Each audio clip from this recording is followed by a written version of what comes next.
karena kenaikan harga minyak yang tinggi menyulut inflasi yang tinggi di Cina, sehingga akhirnya Cina di 2005 akhir dia mereformasi terbatas sistem nilai tukarnya yang kita kenal dengan renminbi. Jadi Cina mengenalkan dia punya mata uang untuk transaksi luar negeri, dia punya yuan, ada dua, RMB dan yuan. Itu membuat situasi pasar keuangan global tenang di 2025-2026. Dan kita mendapat berkah, Mas Awalil, pada saat itu. Cina menyadari dia tidak bisa terus didikte oleh harga minyak. Cina melakukan gasifikasi batu bara sebagai sumber energi alternatif dari minyak. Maka dari 2006 sampai 2008, Cina memborong batu bara. Itu mengapa angka tambang di GDP tadi di 2008 pun tumbuh. Nah, ketika Amerika Serikat melakukan yang namanya quantitative easing, inflasi rendah, harga energi rendah, Uni Eropa dan Amerika menyerang bahwa batu bara penyumbang kerusakan iklim terbesar. Jadi energi hijau dan sebagainya. Nah, dalam posisi seperti itu, kita mengalami tekanan dua. Di 2009, ketika harga energi turun dan juga memicu harga batu bara turun, kita belum terlalu terasa karena ada ekses likuiditas akibat dari operasi moneter The Fed yang memberikan likuiditas ke pasar, mengambil surat utang pemerintah Amerika Serikat. Uang ini masuk ke negara-negara berkembang, masuk ke kita, ke SBN. Ini yang bisa menjelaskan kenapa di awal-awal SBN di pasar komersil, BI tidak berperan. Yang berperan asing, dalam hal ini market. Nah, ketika di 2011, operasi moneter quantitative easing ini dihentikan oleh The Fed. Hentakan terjadi. Kita tidak mendapatkan ekses likuiditas lagi dari dana itu. Harga batu bara yang sudah ditekan oleh green energy, juga sawit, mulai terasa. Jadi kita mempunyai impact yang sebetulnya sudah terasa. Harga batu bara yang turun, sebelumnya tidak terasa karena ada ekses likuiditas dari surat utang. Di 2011, dua ini berhimpit. Dan ini terus terjadi. Ini yang mengakibatkan pada akhirnya asing keluar dari SBN. Kalau asing keluar dari SBN, maka harga SBN akan turun. Kalau harga SBN turun, maka akan menjadi tingkat capital adequacy ratio di perbankan juga turun. Maka kita catat di 2016 terjadi kontraksi terhadap nilai tukar kita, terjadi KAR yang turun. Sejak saat itulah BI kemudian mengambil alih untuk stabilisasi SBN.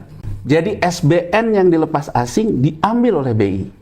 Dari mulai 2012 sampai hari ini, BI terus mengakumulasi yang namanya SBN dalam neracanya.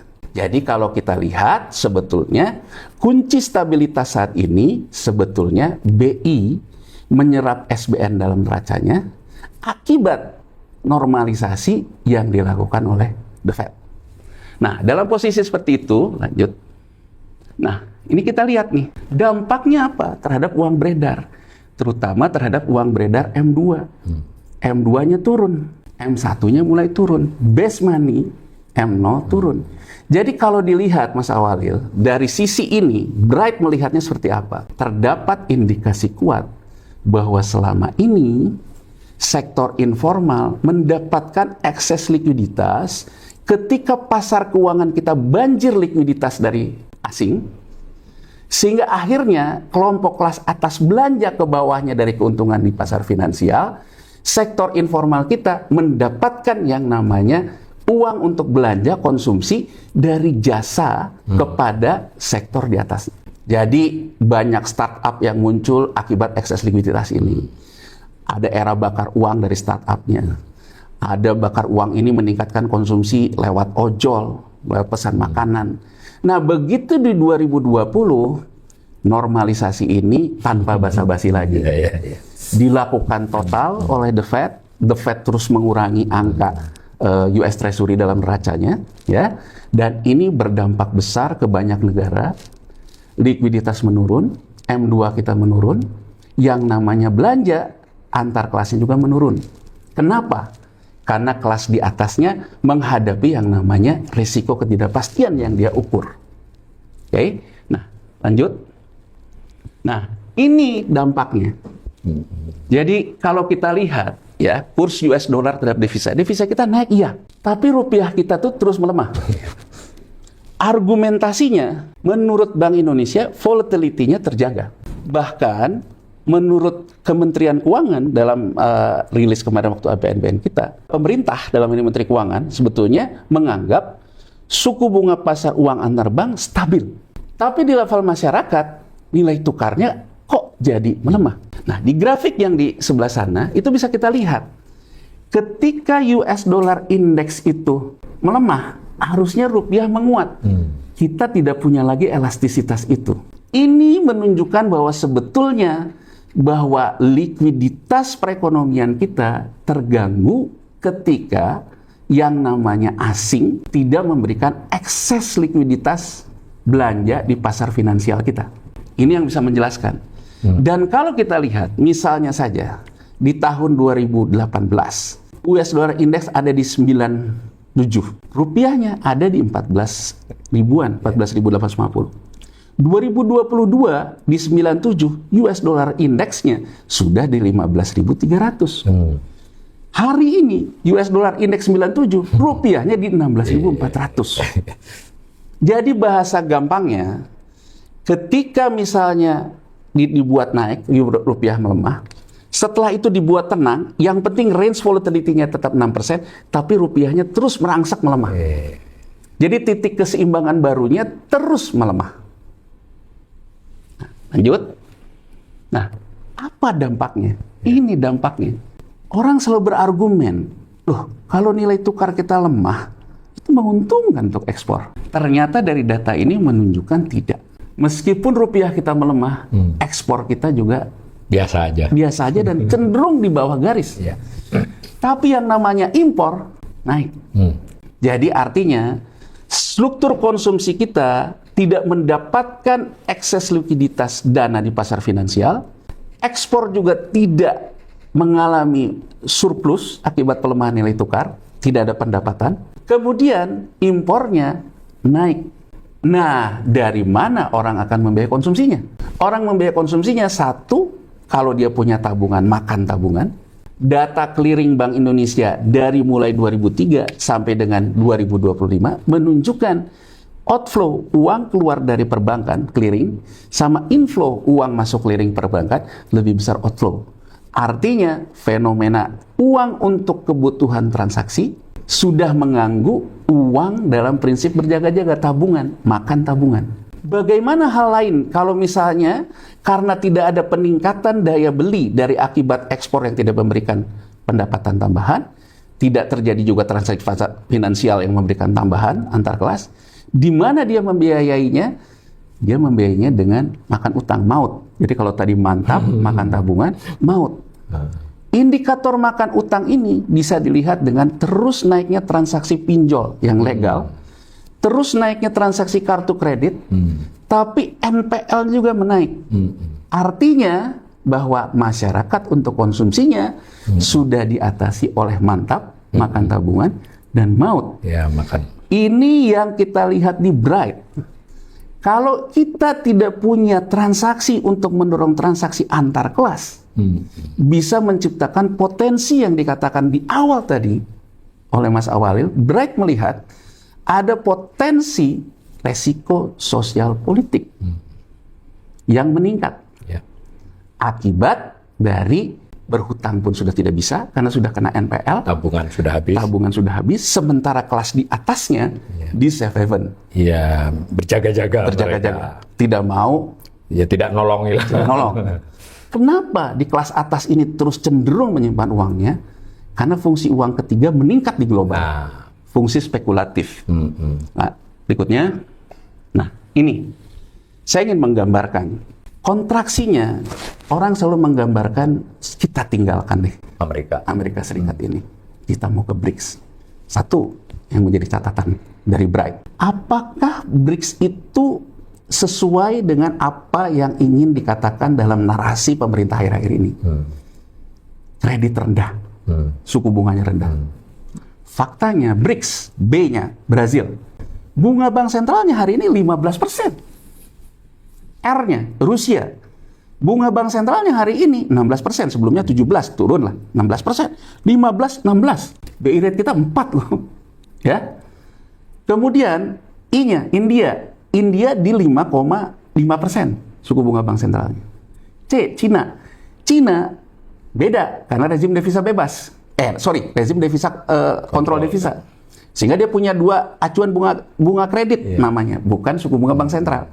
Acuan bunga kredit jangka pendeknya 3%, acuan bunga kredit 5 tahunnya 3,5%. Tapi jangan lupakan juga, dia rezimnya beda. Artinya itu hanya mengatur suku bunga domestik. Ketika dia ingin mengalirkan uangnya keluar, ya bunganya bisa lain. Ya, kan kita menganggap bahwa ekses likuiditas akan keluar dari negara BRICS karena Amerika Serikat sekarang cenderung sulit likuiditasnya. Saya ingin menggambarkan gimana mau ekses likuiditas. Brazil saja 15, Rusia ada di 17, India di 5,5, Afrika Selatan di 6,5, Cina rezim devisa kontrol.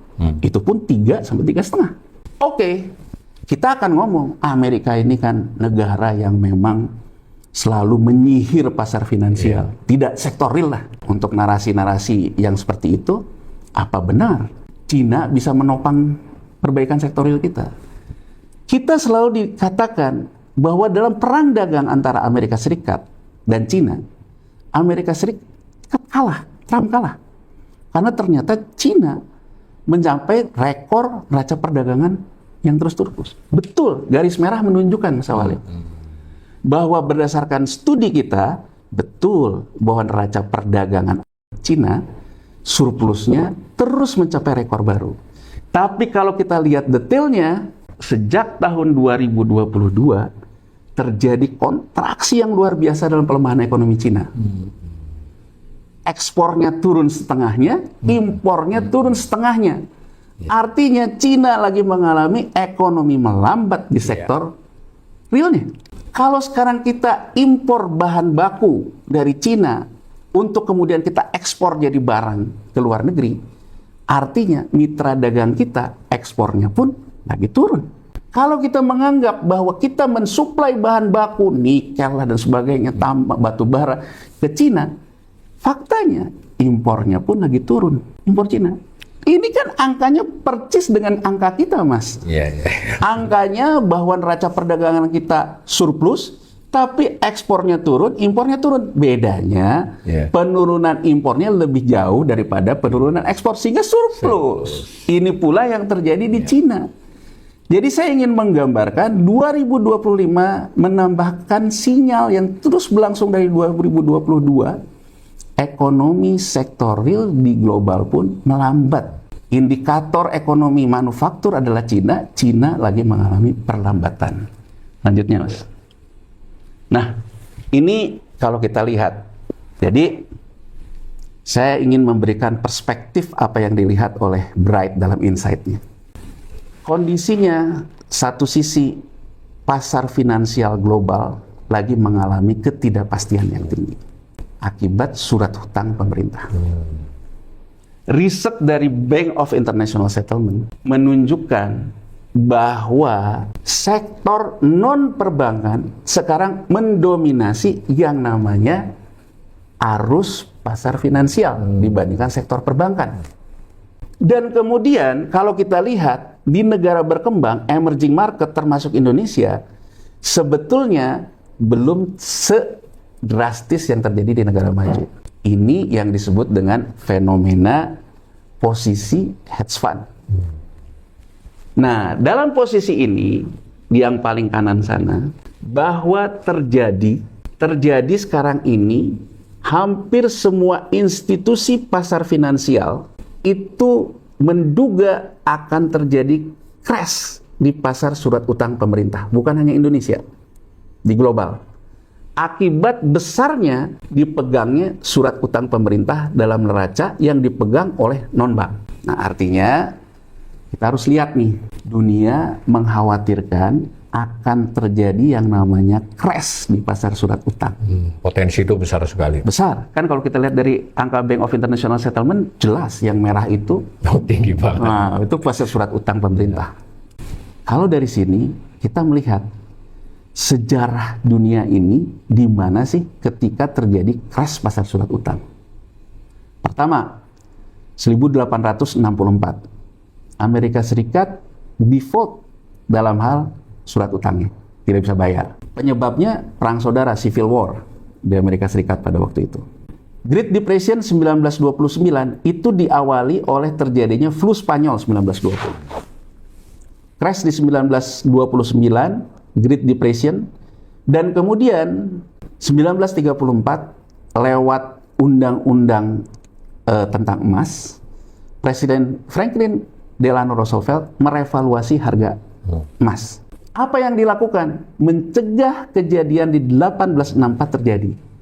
Jadi The Fed melakukan yang namanya cetak uang dengan merevaluasi emasnya agar money circulation-nya bisa menyerap surat utang pemerintah.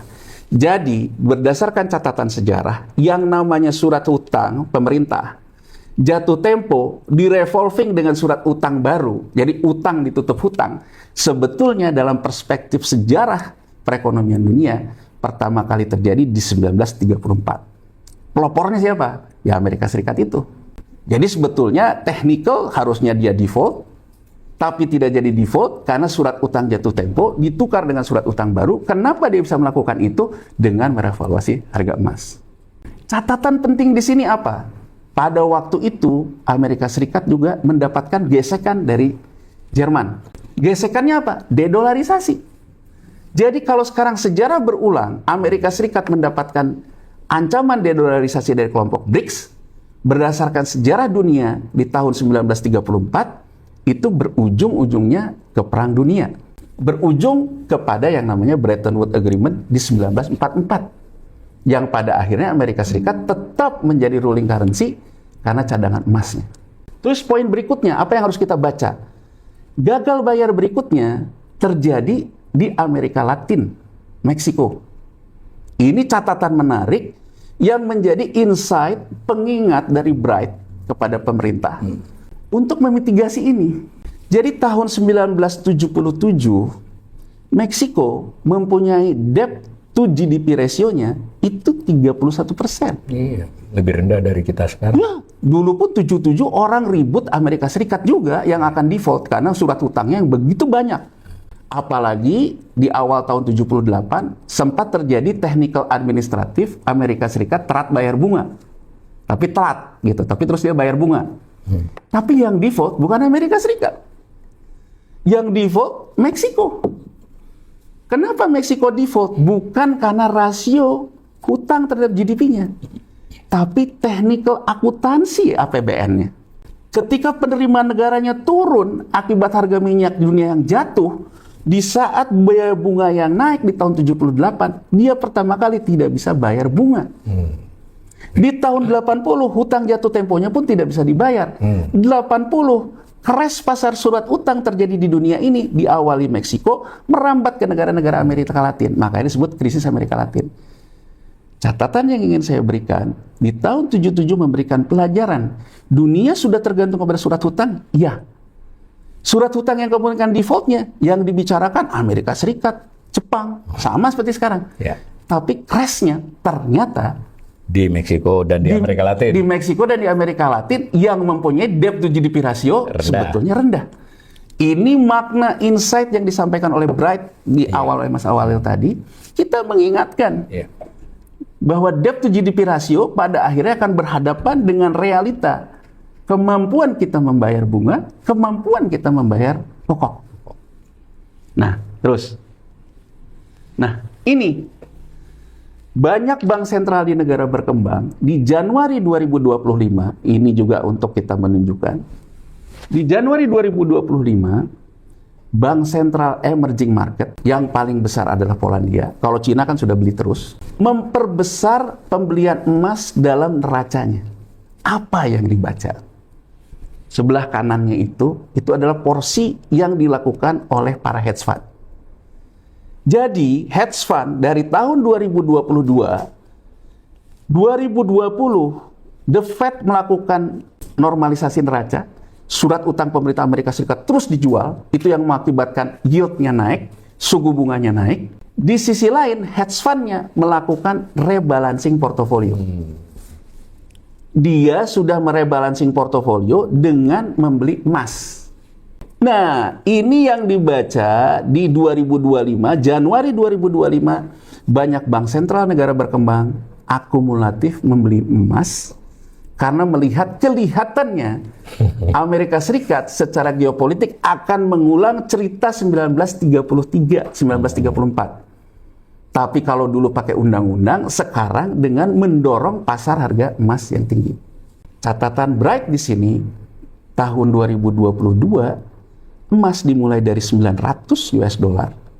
Hari ini, tadi subuh, berarti penutupan market di New York Exchange, komoditi sore Jumat, penutupan terakhir tahun ini, harga emas mencapai rekor tertinggi, melewati angka zaman perang dulu. Angkanya sekarang di 4.500. Dalam 4 tahun ya? Dalam 4 tahun. Dari 900 jadi 4.000. Ya, satu yang mendorong ini adalah hedge fund. Dari 2002-2025. Tapi yang ketika 2025 loncat dari 2.000 ke 3.500, bahkan sekarang udah 4.500, itu diakibatkan oleh banyak bank sentral mengakumulasi. Dari Bright, Bank Indonesia berat menanggung penyerapan SBN, sehingga dia tidak punya likuiditas untuk menambah tonase emas. Ini juga akan menambah kesiapan kita menghadapi stabilitas. Makanya Bright mempunyai pandangan ketika uang stabilitas itu dipindahkan ke Himbara, apakah Bank Indonesia masih memiliki ruang biaya stabilitas untuk menjaga agar SBN tidak jatuh, untuk menjaga kalau harga apa-apa dengan harga emas. Itu yang kita lihat. Lanjut. Nah, ini kalau kita lihat, ada 3 hal yang akan bisa berpotensi terjadi di 2026. Pertama, yang namanya Cooper itu menjadi rasio kalau yang namanya sektor manufaktur di Cina, di India, dan di Amerika Serikat. Kalau sektor manufaktur itu sudah bekerja kembali, maka harga Cooper naik. Sekarang, Amerika Serikat ingin menguasai pasar semikonduktor. Bahan bakunya itu adalah Cooper, tembaga. Makanya jangan heran, Presiden Donald Trump ketika dengan Presiden Prabowo yang dia banggakan, Indonesia mendukung Amerika untuk Cooper. Bahkan dugaan saya bahwa Amerika Serikat berikutnya akan minta pembatasan terhadap ekspor mineral, terutama terkait dengan Freeport. Karena Freeport ini kan emas dan juga tembaga. Ini akan dilakukan. Kenapa? Karena Amerika Serikat di semikonduktor, di Cina untuk manufaktur. Nah, kemudian hegemoni belanja militer. Kenapa?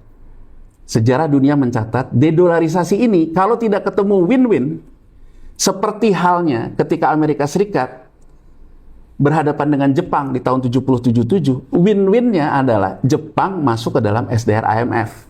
Ini gagal di tahun 2011 karena IMF hanya memberikan porsi kecil terhadap Cina. Kalau ini terus berkepanjangan, ya kalau bicara ini penyelesaiannya mau win-win kayak tahun 80, reformasi SDR IMF, kubu lain mulai masuk, atau mau ke tahun 40, perang dunia kan. Makanya kalau kita lihat, belanja militer dalam defisit dari pemerintahan Trump, itu karena belanja militer. Termasuk pemerintahan kita juga. KL yang besar, Departemen Pertahanan dan Kepolisian. Nah, kemudian terkait dengan digital currency. Kenapa? Digital currency dan startup itu banyak tumbuh ketika pemerintah Amerika Serikat melakukan ekses likuiditas tadi. Jadi, di depan ini, kalau pembicaraan di pasar keuangan internasional, potensi crash saham teknologi, potensi crash pasar surat utang yang belum tahu akan terjadi di mana. Lanjut. Ini, kalau kita mau lihat tadi dibicara. Kita melihat bahwa kalau kita bicara Amerika Serikat dibandingkan dengan Bank Sentral Amerika Serikat, The Fed, dengan Public Bank of China, siapa yang paling solid dari sisi rasio? Tentu Cina. Karena Cina rejim devisa kontrol, dia ada penambahan devisa diakibatkan oleh sektor realnya. Tapi kalau kita kembali kepada skema bahwa uang beredar yang menjadi ruling currency adalah emas, faktanya tonase emas terbesar itu adanya di Amerika Serikat. Cina itu baru 7%. Jadi kalau sekarang harga emas terus dinaik-naikkan terus, bahwa Amerika Serikat melakukan revolving yang seperti terjadi kemarin terhadap surat utang lama, ya karena emasnya dinaik-naikin terus. Jadi kita berhadapan dengan realitas seperti itu kondisinya. Nah, Ini yang menarik Mas Awalil. Tahun 71 ya, rasio gold to copper itu turun. Copper to gold. Jadi gini, cara bacanya gimana? Ini yang perlu mungkin diberikan insight oleh Bright, karena lembaga lain jarang memberikan insight ini. Kalau yang namanya hedge fund sudah menukar emasnya ke tunai dan kemudian membeli copper, maka yang namanya safe haven berakhir eranya. Bergeser ke produksi kembali. Sehingga ukurannya apa? Copper to gold ratio naik. Itu menunjukkan bahwa era safe haven berakhir, eranya ke era produksi. Tahun 71, copper to gold jatuh. Ya. Dan ini terjadi lagi di 2008. Sampai hari ini rasionya terus turun.